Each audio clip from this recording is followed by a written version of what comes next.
Bonjour à toutes et à tous. Durant le mois de juillet et août, Tatou Senti ne s'arrête pas, mais prend ses quartiers d'été. Je vais donc vous suggérer des rediffusions d'invités que j'affectionne tout particulièrement et qui ont une actualité que je vous partagerai. Alors, écoutez bien l'introduction de chaque épisode de l'été, il peut s'y cacher des pépites ou de précieux conseils. Et si vous avez aimé l'épisode, partagez-le ou écrivez un commentaire sur Tatou Senti Apple Podcast. C'est une façon d'aider Tatou Senti à continuer. Cette semaine, nous partons en Italie avec Alexandra Pierini, la fondatrice de Rap Épicerie, dont la boutique est située aux 4 rue Fléchier dans le 9e à Paris. Et d'ailleurs, elle vient juste de réouvrir. Alors, avis aux amateurs de nouvelles pâtisseries, de nouveaux panettones ou encore des pâtes agricoles ou fermières. 2 événements sont à noter. Le 18 septembre 2022, Alexandra parlera d'origan sur l'émission On va déguster avec François Gaudry sur Radio France. Puis l'année prochaine, en 2023, elle publiera avec Stéphane Solier une édition commentée de la célèbre Bible de la cuisine italienne de Artus aux éditions de l'Épure. Alors, bonne écoute sous le soleil italien avec la trépidante et passionnante Alexandra. Arrivederci. Alors, bonjour Alexandra. Bonjour Bettina. Vous venez d'écrire un nouveau livre, Pasta Allegra, aux éditions L'Épure avec votre amie et complice Sonia Esgulian. Racontez-nous d'abord comment vous vous êtes rencontrés et comment cette aventure à 4 mains a démarré et pris forme. Bon, déjà, avec Sonia, on se connaît depuis très longtemps. Je l'ai rencontrée, on se suivait d'abord un petit peu sur les réseaux.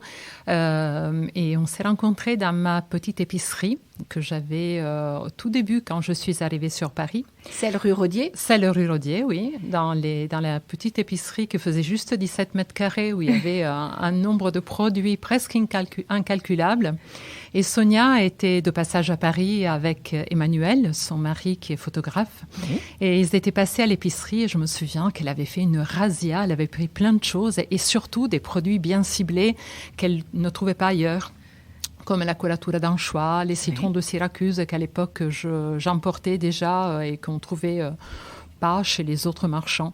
Et c'est comme ça, je l'avais trouvée fabuleuse. J'étais presque un peu intimidée, mais elle m'a dit qu'elle pensait la même chose que moi. Donc, c'était assez marrant.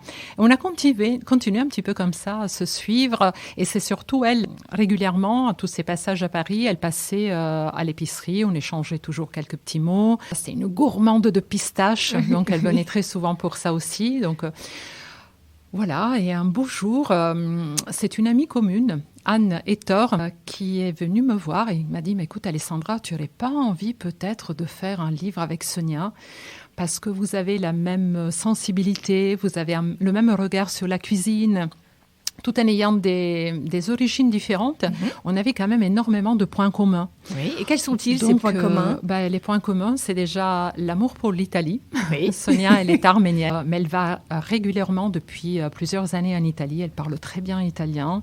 Et puis, elle fait aussi une cuisine avec des produits méditerranéens, déjà de son côté. Et ce sont des produits qui peuvent aller inversement dans l'une ou dans l'autre cuisine. Donc ça, c'est assez fabuleux. Et donc, l'idée de travailler avec Sonia, ça m'a tout de suite emballée.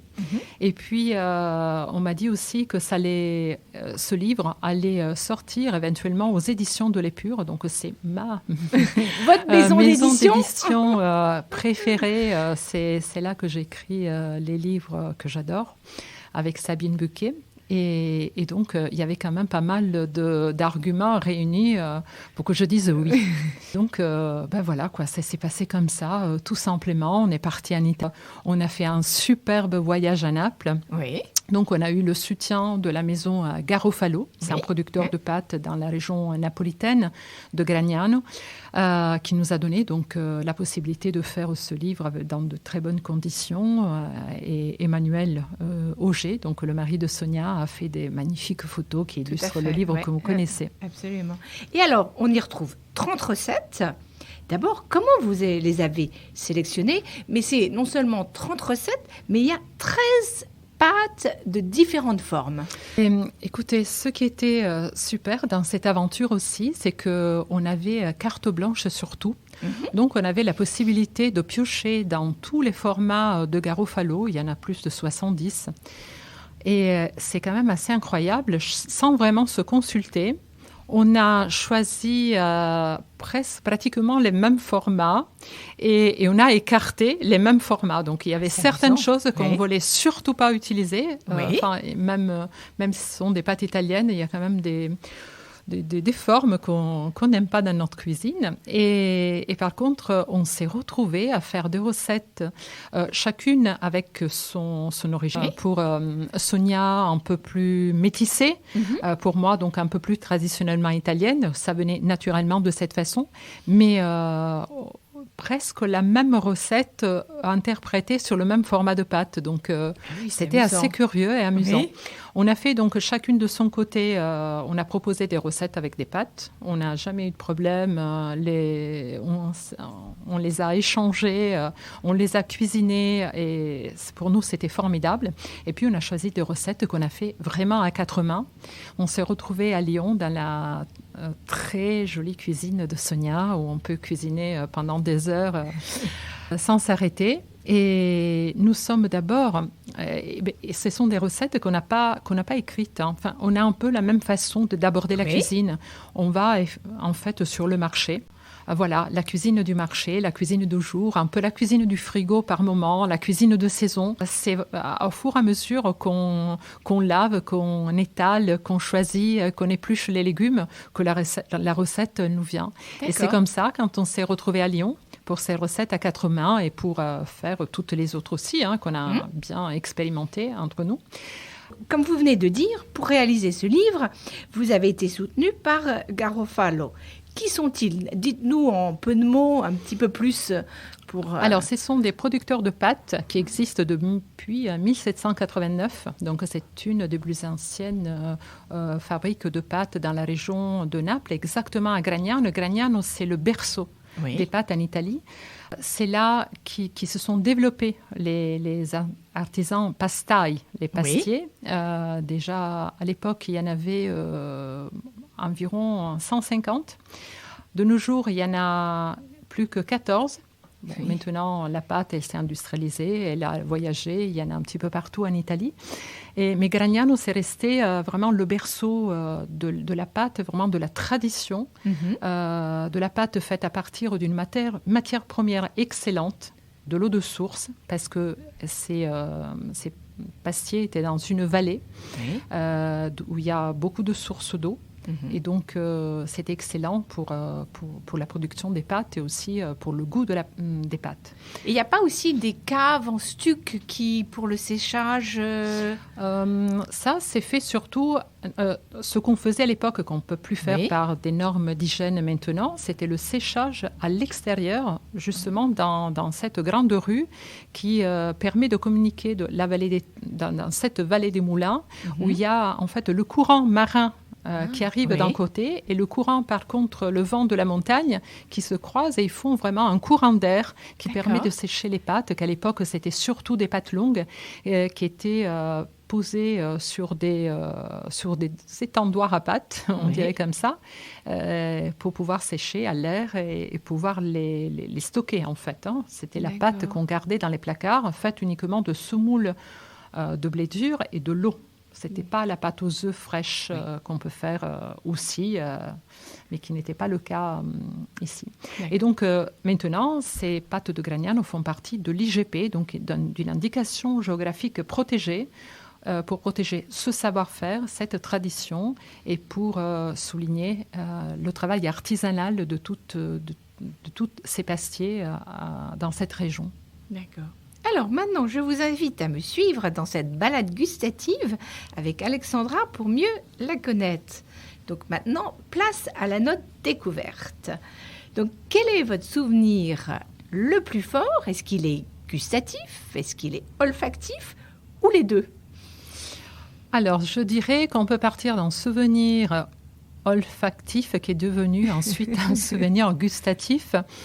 Alors là, je dirais tout de suite que c'est surtout l'odeur de la balade en forêt le matin d'été.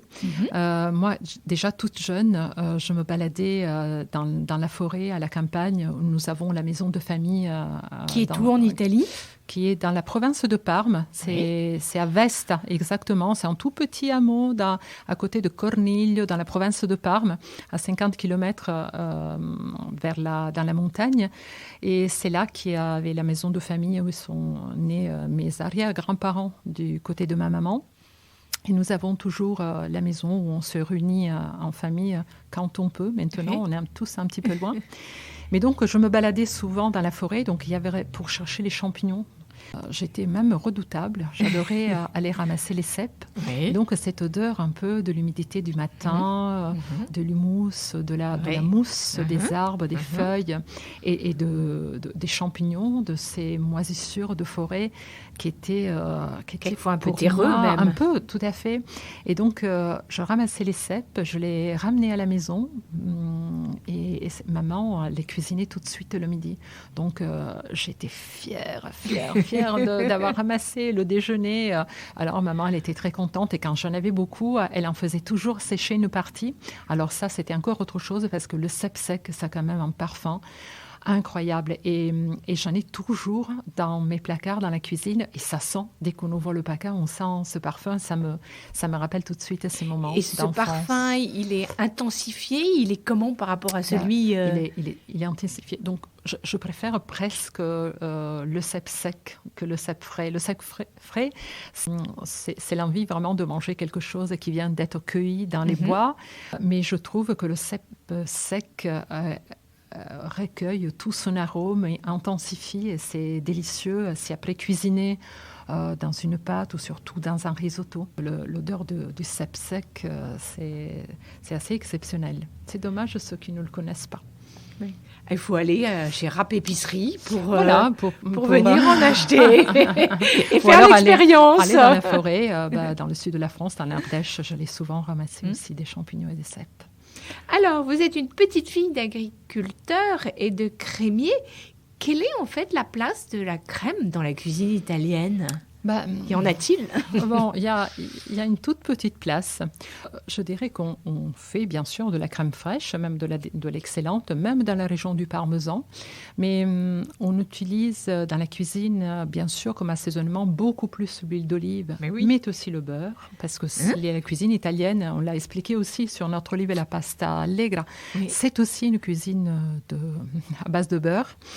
Mais la crème, c'est... quelque chose qu'on utilisait en cuisine à la suite de la nouvelle cuisine française, en fait, quand on a voulu faire un petit peu comme les Français. Et donc, qu'on a commencé à mettre un peu partout avec du saumon, qui n'était pas tellement traditionnellement italien, ou alors tout simplement avec des légumes, ou alors avec des champignons, souvent aussi. Mais c'est pas vraiment traditionnel. Ça a été un petit peu un héritage, une transformation de la cuisine. C'est pas particulièrement ce que je préfère. D'accord. Et donc, comme vous l'avez dit, vos origines sont entre Parme, c'est-à-dire à l'intérieur des terres, mais il y a aussi Gênes, qui est sur la mer. Donc, quelles sont les nuances culinaires entre les deux, s'il y en a? Mais j'imagine, parce qu'on est l'un sur une cuisine de terre et l'autre sur une cuisine de mer. Oui, donc moi je suis née à Gênes, papa est génois et maman, donc elle habitait à Parme et elle s'est transférée assez jeune, à 16 ans, avec sa famille donc au bord de mer, où mon grand-père, donc son papa, a ouvert une latteria, on est allé à une crèmerie, un endroit où on vendait le lait frais, le beurre, la crème, les œufs frais, un petit commerce de bouche, et maman l'aidait donc dans cette petite crèmerie, épicerie. Et maman, donc, elle cuisine les deux cuisines, qui sont en fait très différentes, mais très complémentaires. Oui. Donc, la cuisine génoise, c'est une cuisine donc de bord de mer, mais pas forcément trop de poissons, parce que les Génois tournent un peu le dos à la mer, parce que c'est assez difficile. Les abords de l'eau, il y a toujours énormément de courant. Il y a beaucoup de vent, donc la pêche, c'est pas tous les jours. Et donc, c'est une cuisine, par contre, beaucoup d'herbes fraîches, Comme lesquelles? de pâtes, donc de la marjolaine, Oui. beaucoup, de la sauge, du basilic dans tous les sens. Et à Gênes, il existe un bouquet d'herbes fraîches sauvages qu'on ramasse dans la montagne. Même la népita, comme on peut trouver en Corse, le thym, ça peut s'apparenter aussi aux herbes de Provence, mais beaucoup plus variées. Ça s'appelle le prébougion. Oui. Et donc, on fait des bouillons avec Non, on fait surtout des farces. Des farces dans les pâtes, surtout dans les raviolis. On mélange et on les met dans les tourtes qu'on fait énormément à Gênes, des tourtes de légumes, de blettes. Et on utilise beaucoup les épinards. C'est vraiment une cuisine assez légère et très parfumée. D'accord. Alors que À Parme. en Émilie-Romagne, donc à Parme, c'est la cuisine du beurre, du parmigiano reggiano, du jambon de Parme, des tortellini, de la mortadella. Donc un peu l'opposé. Mais nous avons toujours mangé les deux cuisines et les deux cuisines réussissent bien en famille en fait. J'ai cru comprendre que la cuisine, elle a été transmise par votre grand-mère et votre mère. Mais après tout, c'est normal, on est en Italie. Mais quels sont les plats qui vous ont marqué? Est-ce qu'il y a un geste qu'elles vous ont transmis? Oui, c'est surtout la pâte faite à la main, le pain, la pâte, vraiment la sfoglia, comme on dit chez nous, hein, la pâte pour faire les pâtes fraîches. Maman, elle préparait la pâte fraîche tous les dimanches matins. Tantôt c'était pour les lasagnes ou alors bien pour des tagliatelles. Là, elle faisait le pain, les tartes salées.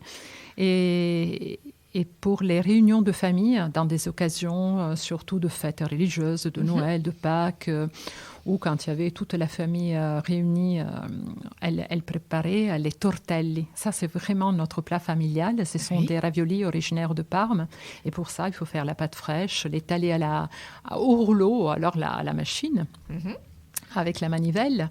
Et on fait une farce à base de ricotta, d'épinards, des œufs, beaucoup de parmesan. On les assaisonne avec beurre et sauge, ou bien avec un bon ragoût de viande. D'accord. Et votre grand-mère? Ça, c'était des choses que maman et la nonne, donc la grand-mère, faisaient ensemble. D'accord. Donc ça me plaisait beaucoup. Et ma grand-mère, elle faisait beaucoup aussi les gnocchis de pommes de terre. Donc je la vois encore, elle faisait bouillir, elle mettait une grande planche sur la table en bois. Mon oncle était menuisier. Donc, elle avait toutes sortes de planches et selon les pâtes qu'elle devrait préparer, elles étaient plus petites ou plus grosses. Elles s'adaptaient en fait à la taille du plat. Elle préparait donc les gnocchis à base de pommes de terre. Elle les faisait dans un tour de main, elle les roulait avec la fourchette, elle les préparait avec 3-4 sauces différentes. C'était magique. Elle avait un savoir-faire. Pour elle, tout était simple.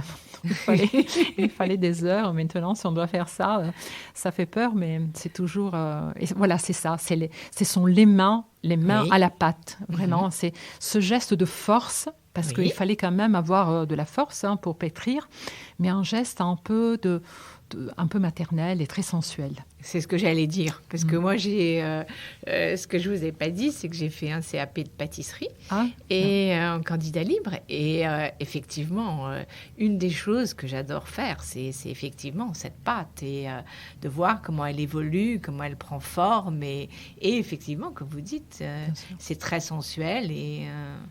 Oui, moi, j'ai besoin tactile, vraiment... Autant j'aime la culture gastronomique, tout ce qui en découle, savoir, lire l'histoire, mais vraiment, je dois vraiment cuisiner, c'est toucher. Indispensable de mettre les mains dans le... Tout à fait. Dedans. Oui. Ben, c'est comme ça qu'on la sent et qu'on la comprend. Qu'on peut la transmettre. Et voilà, et tout à fait. Et donc, donc sont les mains, ce geste qu'elles vous ont transmis, cette puissance dans les pâtes. Alors, donc, vous êtes arrivée en France à 21 ans.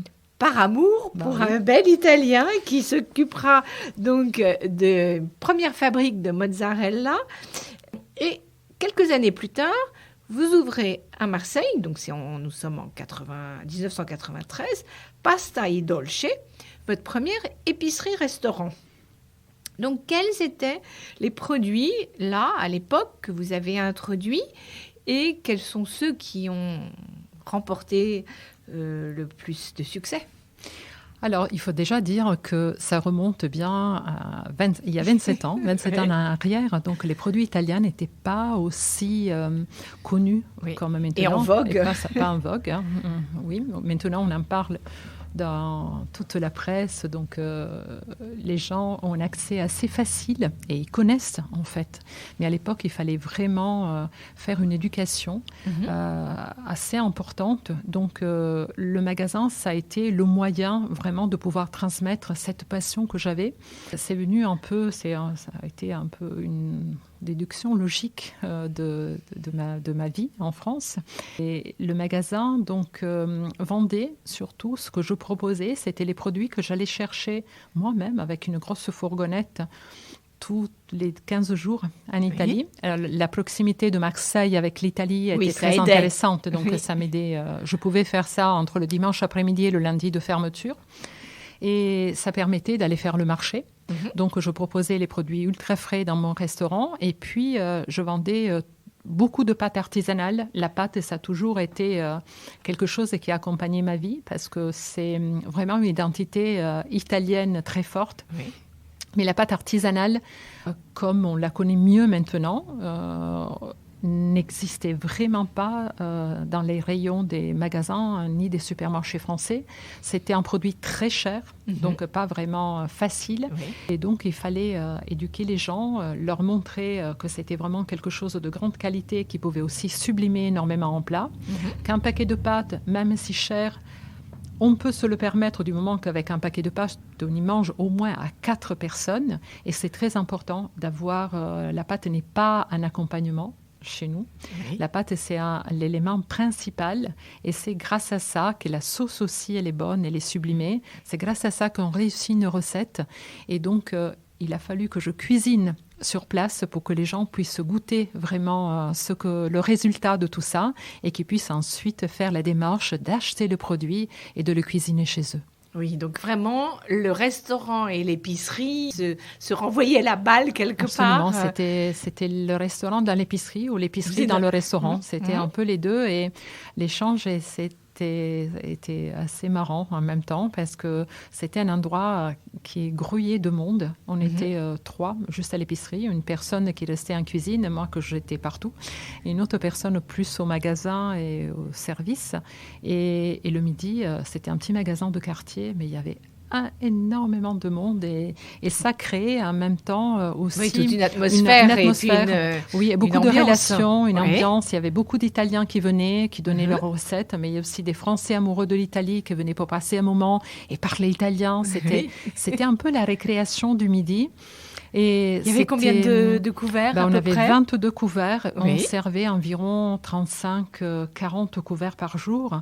Donc, c'était très intense. Tout à fait. Et je me souviens le jour où j'ai décidé, ça a été un peu du jour au lendemain, de vendre le magasin, le restaurant de Marseille pour venir à Paris. Les 2 derniers jours, il y avait la queue des gens dehors sur le trottoir pas pour venir manger, mais pour témoigner de quelque chose. Ça a été un moment très fort dans ma vie. C'était très émouvant. Dans ma vie professionnelle. Oui. Donc, c'est là que j'ai réalisé, en fait, que c'était plus qu'un magasin. Tout à fait. Parmi toutes ces pâtes, est-ce qu'il y avait une recette qui remportait plus de succès, une spécialité ? Oui, il y avait les pâtes, la sauce c'était selon les saisons. Voilà, on faisait plutôt du pesto à partir du mois de mars jusqu'à l'été. On faisait des sauces cèpes plus en automne. Mais ce que les personnes aimaient beaucoup, et je crois qu'on avait vraiment toujours à la carte, c'était le ragoût de viande. Ça, c'était tout simple. C'était la sauce qu'on appellerait plutôt sauce à la bolognaise. Moi, j'aime plutôt l'appeler ragoût à la viande, de viande parce que pas forcément on mélange les 3 viandes comme dans une sauce bolognaise. Donc, Ça, oui, c'était été comme hiver. Mais l'été, c'était énormément les pâtes aux petits pois. Ils adoraient ça avec les petits pois frais. C'était pas très connu. Et moi, j'ai toujours fait des recettes avec beaucoup de citron. Oui. Toujours, j'adore le zeste de citron pour relever, donner du peps un peu. Et de l'orange aussi avec l'agneau. Et c'est vrai qu'on n'y pense pas forcément. Non. Je pense qu'une fois qu'on a goûté, on ne revient plus en arrière. Avant de rentrer donc chez Rapp, votre épicerie fine et pointue, connue des amoureux de la gastronomie italienne, pouvez-vous nous raconter un tout petit peu plus votre Madeleine de Proust culinaire ? Oh, bon, non, moi, c'est surtout, il y a différentes madeleines. C'était d'abord les produits qui m'inspirent. Oui. Donc, c'est les agrumes que j'adore, dont le citron, mais le cédrat, la bergamote en saison. Je les utilise tout le temps frais, mais j'utilise beaucoup les zestes que je fais sécher, je réduis en poudre. C'est vraiment une épice dans ma cuisine. J'adore les capres, la capre vraiment au sel, ou alors qu'après je mets à l'huile d'olive, l'olive taggiasca, qui est vraiment l'olive de ma région, de la région d'Imperia, que c'est la même variété que la caillette niçoise. C'est une olive exceptionnelle qui est autant une olive de table que aussi une olive pour faire une très bonne huile. Donc l'huile qu'aussi j'utilise souvent. J'adore les noisettes, les amandes, les pistaches, tous les fruits secs. Et puis les tomates. La tomate, mais quand elle est vraiment très gorgée de soleil, juste saisie à la poêle, qui devient presque caramélisée. Ça, je trouve qu'avec l'ail, ça va. C'est quelque chose d'assez délicieux. Oui. C'est tout simple. Oui. Et quand vous parlez de la tomate, c'est celle qui a un nom particulier, une espèce, une variété plus exactement qu'une autre. J'aime beaucoup. Enfin, dans la sauce tomate qu'on fait minute, j'adore la tomate datterino, qui est une tomate, on dirait une petite olivette, un corps de pigeon plutôt, qu'on trouve surtout en Sicile. Aussi dans la région napolitaine, mais la sicilienne, j'aime beaucoup. J'aime la tomate de Pachine ou la tomate cerise en branche aussi également, que je fais confire au four à 140 degrés 3-4 heures, le temps qu'elle se caramélise. Je la pose juste sur des pâtes, juste sautées à l'huile d'olive. Ça, c'est aussi assez magique. D'accord. Est-ce que ce sont des tomates, parce que chez Rapp Épicerie, toutes les semaines, vous êtes assez fabuleux, parce que c'est vraiment, c'est en direct. Est-ce qu'on peut les retrouver, ces tomates dont vous parlez ? Bien sûr. Datterino, ciliegine, Pachine, on les a à partir du mois d'avril, mai, selon, ça dépend un petit peu de la saison, jusqu'au mois de septembre. Là, il fait encore très beau. On les a toujours un arrivage au magasin 2 fois par semaine. Et là, on vient de recevoir donc la tomate. Quand vous dites 2 fois par semaine, c'est... Le mardi et le vendredi. Si tout va bien. Il peut y avoir un problème de transport parce qu'on travaille vraiment avec que des petits producteurs, et c'est une personne qui fait le voyage d'Italie qui réunit tous ces... Parce que bon, on est vraiment en épicerie, on n'est pas un maraîcher. Donc, on tient vraiment à vendre des produits italiens qui aient un sens, qui aient une raison d'être là, parce qu'on ne les trouve pas forcément ailleurs et parce qu'ils sont particulièrement bons et indispensables pour faire certaines recettes, et puis vraiment qui méritent d'être connus. Donc, en fait, ce monsieur collecte tout. Il a une collecte en Italie, tout ça, de petits marchands, petits producteurs, parce que nous avons aussi des choses selon les saisons, qui viennent du Piémont, qui viennent des Vénéties. Je parle de toutes les salades amères de l'hiver. On a aussi beaucoup de produits siciliens, calabrais, comme la bergamote, le piment, les produits napolitains, comme les friarielli en saison, qui sont ces pousses de brocoli. Et différentes choses, donc voilà. Il vous les amène. Et il nous les amène. Oui. Maintenant, poursuivons avec la note création-créativité. Donc, entrons maintenant de plein pied chez Rapp Épicerie pour découvrir avec vous cette caverne d'Ali Baba italienne. Donc, comme on l'a dit, vous avez ouvert Rapp Épicerie, donc d'abord en 2010, rue Rodier. Puis, vous êtes maintenant, depuis 5 ans, aux 4 rues Fléchier. Et donc, je crois savoir que l'idée première de l'épicerie est née du fait que vos placards n'étaient pas assez grands pour tout contenir, toutes vos découvertes. Et donc, il fallait un endroit pour les ranger. Donc, quoi de mieux qu'une épicerie et une petite boutique. Donc, dites-nous en quelques mots, quel est l'état d'esprit de Rap Épicerie? Donc, c'est une épicerie, j'espère, exubérante, parce que les Italiennes sont un peu comme ça. Donc, l'épicerie, c'est vraiment une fille, je trouve, avec son caractère bien trempé, assez pointu. Et j'espère que ça soit surtout une épicerie où on se sent bien, où on vient chercher vraiment un coin d'Italie. Je tiens particulièrement que les personnes, mes collaborateurs, les personnes qui travaillent avec moi, soient vraiment des personnes au départ passionnées, qui apprécient les bonnes choses, qui sachent cuisiner et qui soient contents de travailler au milieu de tous ces produits. Parce que c'est indispensable pour pouvoir ensuite recevoir les clients et leur expliquer tout ce qu'on vend. Et d'ailleurs, ça passe à travers nous. Donc, c'est très important qu'on l'ait spontanément et qu'on puisse aussi le transmettre. Et donc, il n'y a que juste 34 mètres carrés, mais je trouve que c'est énorme par rapport à la première épicerie qui ne faisait que 17. Je crois qu'il y a à peu près 3000 variétés de produits. Nous avons depuis une petite année déplacé la cave qui est au sous-sol, maintenant dans un local juste à 30 mètres. Donc, elle respire mieux parce que nous avons plus de 750 étiquettes de vins différentes qui représentent tout le terroir autochtone de cépages italiens, de la Val d'Aoste jusqu'aux Siciles et Sardaigne. Et sur les étagères, il y a une succession de produits de saison. Il y a des produits qui sont là tout le temps parce que plus faciles à repérer, d'autres qui arrivent à certains moments de l'année et qui disparaissent à d'autres moments, comme je pense au panettone et aux produits plus pointus des fêtes. Voilà, j'espère que les personnes arrivent comme ça, en rentrant chez nous, à faire un petit voyage gourmand. D'accord. On aura compris qu'en fait, vous aimez non seulement découvrir des savoir-faire, mais c'est aussi des artisans. Donc, quel est celui qui vous a le plus ému, le plus surpris?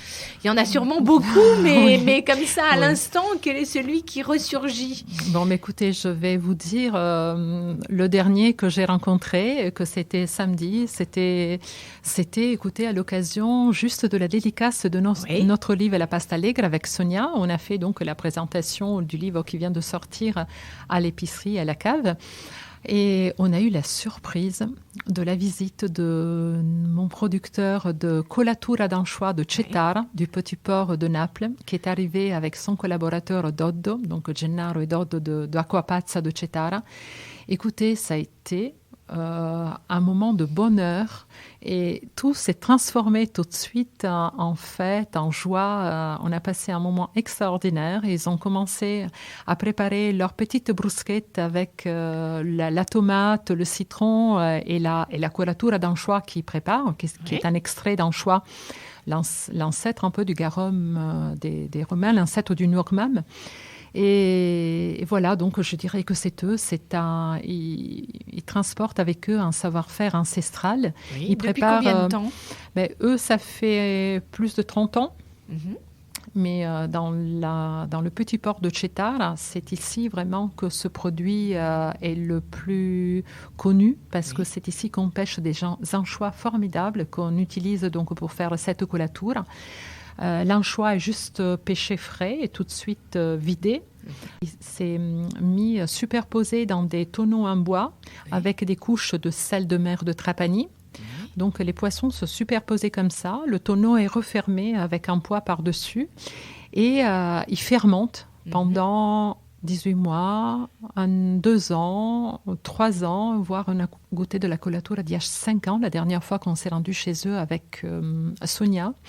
Et ensuite, on perce le fond de ce tonneau et il sort goutte à goutte ce jus incroyable qui a une odeur assez prononcée, mais qui est un goût, en fait, umami assez extraordinaire, qui sert aussi bien pour assaisonner, par exemple les pâtes, on les fait tout simplement avec des linguines ou des spaghettis avec un petit peu de tomates sautées et de l'ail, mais aussi c'est un exhausteur de goût on utilise goutte à goutte dans toutes les préparations, même des légumes ou autres, des risottos par exemple, pour rehausser les autres goûts et c'est fabuleux. D'accord. Moi, je m'en sépare jamais. Et vous le connaissiez, enfant ou jeune fille? Non. Comment vous l'avez découvert? Je ne le connaissais pas parce qu'en Italie, la cuisine, elle est très, très régionale encore aujourd'hui. Bon, l'unité de l'Italie, elle ne remonte pas très longtemps. Non. Les cuisines, il y en a énormément et partout. Et elles ne communiquent pas toujours forcément entre elles. Et c'est vrai que ma maman, elle cuisinait ce qu'elle avait appris, elle, donc c'était plutôt la cuisine du Nord. Et c'est ensuite, quand je me suis vraiment intéressée beaucoup à la cuisine et quand j'ai commencé à voyager dans le sud de l'Italie, que je suis arrivée en France et j'ai commencé à travailler dans le milieu de la mozzarella et de tous les fromages du sud de l'Italie, que j'ai commencé donc à aller chercher les produits du sud pour pouvoir les associer avec tous ces fromages. Et de là, on m'a fait goûter cette colatura. Bon, ça remonte déjà à plus de 25 ans. Mais voilà, et depuis, ça a été un peu le coup de foudre. Et j'en ai toujours vendu et on commence à en parler maintenant parce que on ne sait pas forcément comment l'aborder, comment l'utiliser. Oui. Et donc, c'est vrai que de la faire goûter un peu parce qu'on a peur, en fait. Quand on dit un extrait d'anchois, on se dit « Ah, ça pue, c'est pas bon ». Et puis non, en fait, c'est tout le jeu de la fermentation qui est extraordinaire. Oui. Ça transforme les goûts et ça en crée d'autres. Cet umami exceptionnel, c'est un goût salin, suave, mais ça va au-delà même du goût du poisson en lui-même. Il y a même des notes de viande, des notes carnées, des notes de cuir, un sous-bois très fort. Donc, pour quelqu'un qui aime cuisiner, c'est quelque chose qui peut être une très belle découverte. D'accord. Mais donc, il faut apprendre à l'utiliser. Oui, on l'appréhende à la colatura. Merci à Alexandra pour cet échange riche en saveurs et en odeurs et ce voyage en Italie.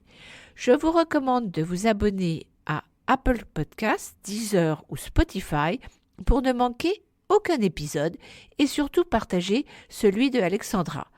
En attendant le prochain épisode mardi prochain qui promet d'être coloré, sentez-vous bien.